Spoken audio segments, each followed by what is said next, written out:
கல்லு மேல செதுக்கு வச்ச கவிதை இந்த நேசம் இப்பிறப்பும் எப்பிறப்பும் தொடரும் இந்த பாசம்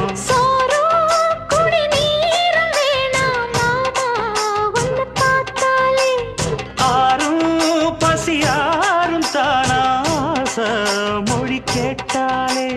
ஒன்ன பிரிஞ்சிருக்க தன்னந்தனிச்சிருக்க அம்மம்மாடி அப்பப்படி என் மனசு ஒத்துக்காது செந்தூர பாண்டிக்கு ஒரு சோடி கிளி கூ